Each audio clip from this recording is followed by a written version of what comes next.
Hello everyone, Ram Ram सारा है। तो आज हम करते हैं वर्धन वंश से लेकर चौहान वंश तक हरियाणा का इतिहास।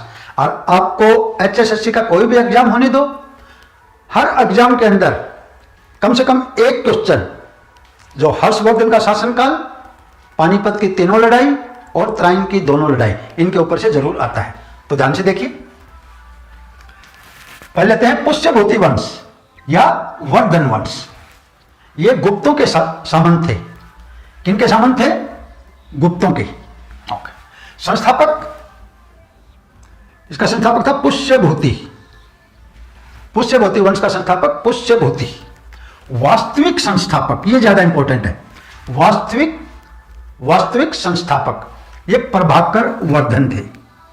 प्रभाकर वर्धन। और एचएसएससी प्रभाकर वर्धन को मानती है। ऑप्शन में पुष्यभूति का नाम नहीं देती है, प्रभाकर वर्धन का नाम देती है, जो वास्तविक संस्थापक थे। उसे कई बार एक क्वेश्चन रिपीट हुआ है कि वर्धन वंश के संस्थापक कौन थे? एक प्रभाकर वर्धन, बी सी कुछ हो। इनकी राजधानी, प्रथम राजधानी, पहली राजधानी इनकी थानेसर थी। पहली राजधानी थानेसर और उसके बाद दूसरी राजधानी कन्नौज। दूसरी राजधानी बाद में कन्नौज में की थी। अभी थानेसर में स्थानेश्वर महादेव मंदिर है। स्थानेश्वर महादेव मंदिर, इसका निर्माण पुष्यभूति ने करवाया था। तो थानेसर में स्थित स्थानेश्वर महादेव मंदिर का निर्माण किसने करवाया था? पुष्यभूति ने। बाद में इसका पुनः निर्माण, दोबारा से निर्माण, वो सदाशिव राव भाऊ ने करवाया। सदाशिव राव भाऊ, ये मराठा थे जो भाऊ सेना बुरी तरह जो पानीपत की तीसरी लड़ाई में हारे थे। होनों का अंत प्रभाकर वर्धन ने किया था। होनों का अंत किसने किया था? प्रभाकर वर्धन ने। प्रभाकर वर्धन की मृत्यु यह हुई 605 ईस्वी में। 605 ईस्वी में प्रभाकर वर्धन की मृत्यु हुई। उसके बाद उनके बड़े पुत्र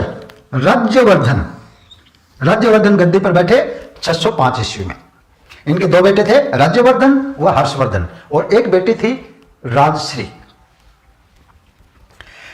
प्रभाकर वर्धन की पुत्री राजश्री थी। राजश्री का विवाह ग्रह वर्मा से हुआ था। कौन से वर्मा से? ग्रह वर्मा। और ये कन्नौज के मोखरी वंश के शासक थे। तो राजश्री का विवाह कन्नौज के मोखरी वंश के शासक ग्रह वर्मा से हुआ। अभी ग्रह वर्मा की हत्या कर दी गई। ग्रह वर्मा की हत्या की मालवा के राजा देवगुप्त। मालवा के राजा देवगुप्त ने गोंड नरेश शशांक के साथ मिलकर के, गोंड के राजा शशांक, गोंड है बंगाल, यानी बंगाल के राजा शशांक के साथ मिलकर देवगुप्त ने कन्नौज पर आक्रमण किया और ग्रह वर्मा की हत्या कर दी। राज्यवर्धन को जब मालूम लगा कि ग्रह वर्मा की हत्या कर दी देवगुप्त व शशांक ने, तो उसने कन्नौज पर आक्रमण कर दिया।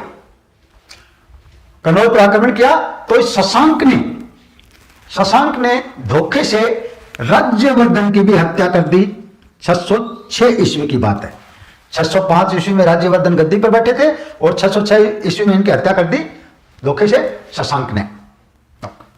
उसके बाद हर्षवर्धन गद्दी पर बैठते हैं 606 ईस्वी में। उस समय उनकी उम्र थी 16 साल, जबकि विधिवत राज्याभिषेक उसके 6 साल बाद यानी 612 ईस्वी में हुआ। तो हर्षवर्धन का विधिवत राज्याभिषेक 612 ईस्वी में हुआ। वैसे राजा बन गए थे 606 ईस्वी में 16 साल की उम्र में, क्योंकि 606 से 647 तक।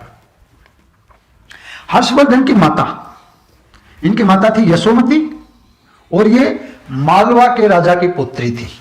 मालवा के राजा की पुत्री।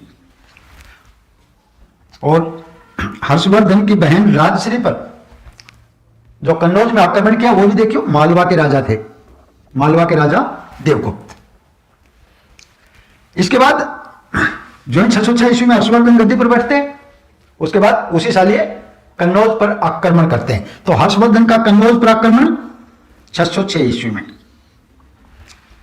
आक्रमण में जो देवगुप्त मालवा का राजा था, देवगुप्त मारा गया, वह शशांक वहां से भाग गया। हर्षवर्धन का शासनकाल कई बार एग्जाम में पूछा जा चुका है। तो हर्षवर्धन का शासनकाल था 606 ईस्वी से 647 ईस्वी तक। 606 ईस्वी से 647 ईस्वी तक हर्षवर्धन ने वल्लभी पड़ता है गुजरात में, तो गुजरात में वल्लभी पर आक्रमण किया 633 ईस्वी में। 633 ईस्वी में हर्षवर्धन ने गुजरात के वल्लभी पर आक्रमण किया और ध्रुवसेन को हराया। हालांकि ध्रुवसेन को हराने के बाद भी हर्षवर्धन ने अपनी पुत्री का विवाह ध्रुवसेन से किया। अभी नेक्स्ट देखते हैं। हाँ जी, हर्षवर्धन का शासनकाल जो हम देख चुके हैं 606 ईस्वी से 647 तक, 606 से 647 ईस्वी तक था। हर्ष की मृत्यु 647 ईस्वी में हुई। हर्ष के समय हरियाणा जाना जाता था, श्रीकंठ जनपद। हर्ष के समय हरियाणा किस नाम से जाना जाता था? श्रीकंठ जनपद, श्रीकंठ जनपद। हर्ष के दरबार में एक चीनी यात्री ह्यूनसांग आया। ह्यूनसांग के बारे में कई बार प्रश्न आ चुका है। कई बार तो यह है कि ह्यूनसांग किस देश का रहने वाला था, यानी चीन का। ह्यूनसांग भारत किसके शासनकाल में आया? H for Harshvardhan, H for Hiuen Tsang. जैसे M for Maurya, M for Megasthenes, तो वैसे H for Hiuen Tsang, H for Harshvardhan Harsh के काल में आया। ये 630 ईस्वी में आया। 15 साल तक भारत में रहा था, 15 ईयर्स तक भारत में, 630 ईस्वी से 645 ईस्वी तक। इसने ह्यूनसांग ने रचना की CU की नामक पुस्तक की रचना ह्यूनसांग ने की। हर्ष है वो शिव भक्त था, हर्षवर्धन शिव भक्त था, बौद्ध धर्म की हीनयान शाखा से जुड़ा था। बौद्ध धर्म की कौन सी शाखा से जुड़ा था? हीनयान। बाद में ह्यूनसांग से प्रभावित होकर यह बौद्ध धर्म की महायान शाखा से जुड़ा। पहले हीनयान शाखा से, बाद में महायान शाखा। हर्षवर्धन को चालुक्य नरेश पुलकेशिन द्वितीय ने नर्मदा नदी के तट पर हराया। कौन सी नदी के तट पर हराया? नर्मदा नदी के तट पर। हर्षवर्धन को किसने हराया? पुलकेशिन द्वितीय में। और इसके साक्ष्य क्या हैं? एहोल अभिलेख। एहोल अभिलेख, एहोल अभिलेख, एहोल कर्नाटक में है, कर्नाटक के एहोल अभिलेख में। और एहोल अभिलेख लिखा किसने? यह लिखा रवि कीर्ति ने। रवि कीर्ति जो कि पुलकेशिन द्वितीय का मंत्री था। तो एहोल अभिलेख पुलकेशिन द्वितीय के मंत्री रवि कीर्ति ने लिखा, जिसमें लिखा है कि पुलकेशिन द्वितीय ने हर्षवर्धन को नर्मदा नदी के तट पर हराया था। हर्ष के समय में तहसील को कहते थे, तहसील को पाठक या पेट। पाठक या पेट किसको बोलते थे? तहसील को। सूबे को बोलते थे भक्ति। भक्ति किसे कहते थे? सूबे को। और प्रशासन की सबसे छोटी इकाई गांव होती थी। जो टैक्स लेता था उपज का 6वां हिस्सा, टैक्स था उपज का 1/6 भाग। टैक्स की 3 विधि थी, हिरण्यक विधि, भाग विधि व बलि। हिरण भागा बलि से बचने के लिए। हिरण्यक विधि, भाग विधि, बलि विधि। हिरण्यक विधि जो नगद के रूप में, मुद्रा के रूप में लिया जाने वाला टैक्स, हिरण्यक विधि। भाग विधि अनाज के रूप में लिया जाने वाला टैक्स, भाग विधि। और बलि विधि राजा को उपहार के रूप में दिया जाने वाला टैक्स, बलि विधि। इसके बाद बहुत इंपॉर्टेंट है हर्षवर्धन के 3 नाटक, ये बोली 3 पुस्तकें। तो काफी बार क्वेश्चन आते हैं और डाउट नहीं रहना चाहिए हर्षवर्धन की कौन सी है, बाण भट्ट की कौन सी है। हर्षवर्धन की है प्रिय नार। प्रिय नार यानी 3 है, एक का नाम प्रिय से शुरू होगा, एक का ना से शुरू होगा, एक का रे से शुरू होगा। प्रिय नार यानी प्रियदर्शिका, प्रियदर्शिका, ना से नागानंद एंड रे से रत्नावली। प्रियदर्शिका, नागानंद व रत्नावली तीनों नाटक हैं हर्षवर्धन के लिखे हुए हैं। प्रिय नार। बाणभट्ट की रचनाएं 4 हैं। पहली है हर्षचरित। हर्षचरित की रचना किसने की? बाणभट्ट ने की, और इसकी रचना थानेसर में की। दूसरी है कादंबरी। हर्षचरित, कादंबरी, चंडी शतक। चंडी शतक वह पार्वती परिणय।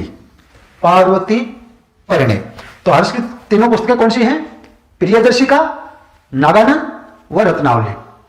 बाणभट्ट की चारों पुस्तक कौन कौन सी हैं? हर्षचरित, कादंबरी, चंडी शतक व पार्वती परिणय। हर्ष के दरबारी कवि बाणभट्ट तो सबसे प्रसिद्ध हैं ही, साथ में 2 और थे जिनके बारे में शायद ही कभी पूछा हो, मयूर व दिवाकर। हाँ, बाणभट्ट का दरबारी कवि, बाणभट्ट किसके दरबारी कवि थे? हर्षवर्धन के। कोई हर्षवर्धन वाला काफी इंपॉर्टेंट पार्ट है, इसमें से आपको क्वेश्चन जरूर देखने को मिलेगा। इसके बाद नेक्स्ट देखते हैं 1647 में हर्षवर्धन की मृत्यु के बाद, यानी 1647 से लेकर 715 तक कोई खास जानकारी हमारे पास इतिहास की नहीं है। इसके बाद कुल मिलाकर 1190-91 या और थोड़ा पहले बोल दो 1000 तक कम ही जानकारी है, लगातार जानकारी नहीं है, कहीं कहीं से है। प्रतिहार कालीन हरियाणा प्रतिहार के टाइम 725 से 756 ईस्वी तक नागभट्ट प्रथम थे। नागभट्ट प्रथम। उसके बाद वत्सराज के समय, सिर्फ इसमें प्रसिद्ध नाम वत्सराज है, पूरे हरियाणा पर प्रतिहार वंश का शासन हो गया था। ये नागभट्ट प्रथम के पुत्र थे, वत्सराज। तो हरियाणा पर पूर्णतः प्रतिहार शासन कब हुआ? किसके शासनकाल में? वत्सराज के शासनकाल में। इनके बाद में नागभट्ट द्वितीय आए, मिहिर भोज, और फिर कन्नौज के राजा वज्रक, इसने भी प्रतिहारों के अधीनता स्वीकार कर ली। इस वज्रक के बाद जाजुक आया, जाजुक के बाद गोग। मैं इस गोग तक लेकर आना चाहता था आपको, मैंने, क्योंकि गोग प्रसिद्ध है, यहां से क्वेश्चन बनता है। पेहुआ में 3 विष्णु मंदिर किसने बनवाए? तो 3 विष्णु मंदिर बनवाए, एक तो गोग व 2 सौतेले भाइयों ने। इसके 2 सौतेले भाई थे, एक पूर्णराज व देवराज। पूर्णराज व देवराज, गोग तथा उसके सौतेले भाइयों पूर्णराज व देवराज ने बनवाए। 910 ईस्वी में हरियाणा से प्रतिहार वंश का शासन समाप्त और तोमर वंश का शासन शुरू। नेक्स्ट देखते हैं, नेक्स्ट है तोमर वंश। तोमर वंश 910 ईस्वी से हरियाणा पर तोमर वंश का शासन शुरू हुआ। उसके बाद आते हैं 1000 ईस्वी। 1000 ईस्वी में महमूद गजनवी ने तोमर राजा जयपाल को हराया। सन 1000 में गजनवी ने जयपाल को हराया। उसके बाद ये इंपॉर्टेंट है 1014 ईस्वी 1014, इसमें महमूद गजनवी ने थानेसर पर आक्रमण किया। एक कई बार पूछा गया क्वेश्चन कि महमूद गजनवी ने थानेसर पर आक्रमण कब किया? 1014 ईस्वी। जैसे गजनवी का जो 1025 का आक्रमण प्रसिद्ध है, सोमनाथ के मंदिर वाला, उसी तरह हरियाणा के लिए थानेसर पर आक्रमण ये ज्यादा प्रसिद्ध है। उस समय शाहबाद के पास मारकंडा नदी पर तोमर राजा जयपाल ने उसका सामना किया था। उसके बाद अंतिम राजा होते हैं 1051 से 1081 ईस्वी तक तोमर राजा अनंगपाल। तोमर राजा अनंगपाल, जिनके ऊपर एक और भी क्वेश्चन पूछा जाता है, जो यमुना नदी पर ग्रेविटी डैम किसने बनवाया था? वो अनंगपाल ने बनवाया था, तोमर राजा ने। तो अंतिम तोमर राजा यही थे, अनंगपाल। और इसके बाद अनंगपाल ने दिल्ली की सत्ता अपने दामाद पृथ्वीराज चौहान तृतीय के हाथों में सौंप दी। ओके, उसके बाद नेक्स्ट आता है चौहान वंश। चौहान वंश ये अजमेर से थे और अजमेर को बसाया था अजय राज ने। अजमेर को अजय राज ने बसाया था। चौहान वंश अजमेर से थे। चौहान शासक अर्णोराज, जिन्होंने 1133 से 51 तक राज किया। इन्होंने तोमर राजा गोपाल को हराकर सत्ता अधियाई थी। तो अर्णोराज ने तोमर राजा गोपाल को हराकर शासन करना शुरू किया। उसके बाद भदानक राज्य का अंत, भदानक राज्य का अंत पृथ्वीराज चौहान ने किया।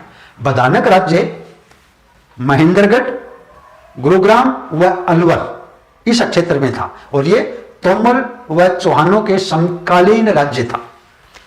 तो भदानक राज्य का अंत किसने किया? पृथ्वीराज तृतीय ने। नेक्स्ट देखते हैं, नेक्स्ट है हांसी, हिसार व दिल्ली पर।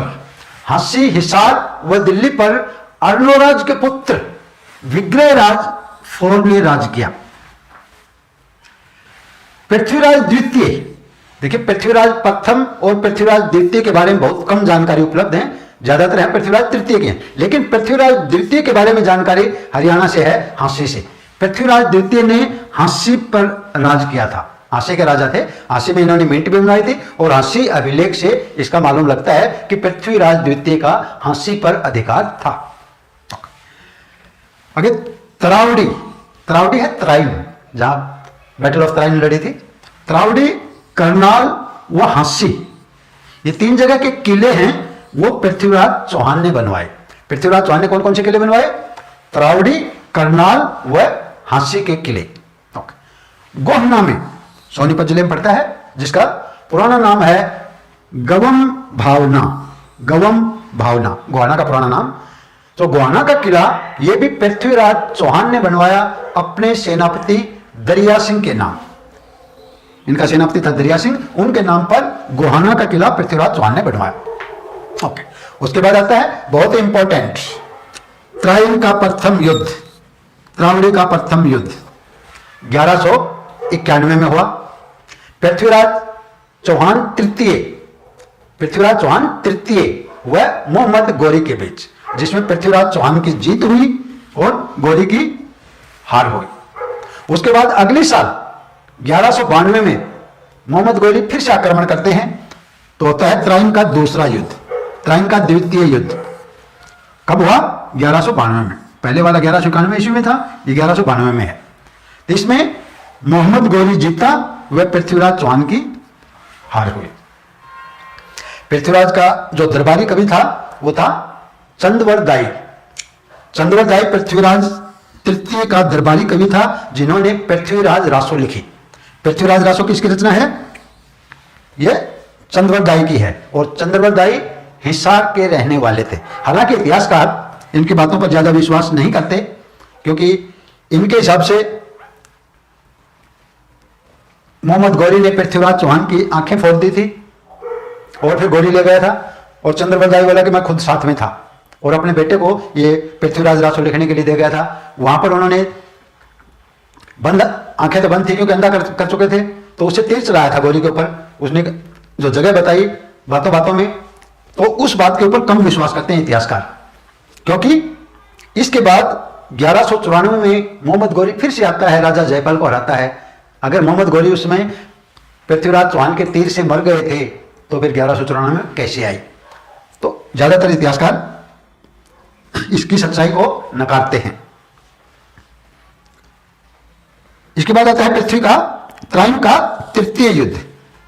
त्राइन का तृतीय युद्ध ये इंपॉर्टेंट इतना ज्यादा नहीं है। ये 1255 ईस्वी में इल्तुतमिश व यल्दौज के बीच लड़ा गया था। इल्तुतमिश व यल्दौज के बीच। तो ये था आपका हरियाणा वर्धन वंश से लेकर के चौहान वंश तक। होप करता हूं आपको समझ में आया होगा, और आने वाले एग्जाम के अंदर जरूर इस टॉपिक में से आपको क्वेश्चन देखने को मिलेगा, क्योंकि हरियाणा चसी का कोई एग्जाम नहीं होता है जिसके अंदर पानीपत की तीनों लड़ाई, त्राइन की दोनों लड़ाई या हर्षवर्धन काल से क्वेश्चन न हो। Thank you friends and Ram Ram सारानी।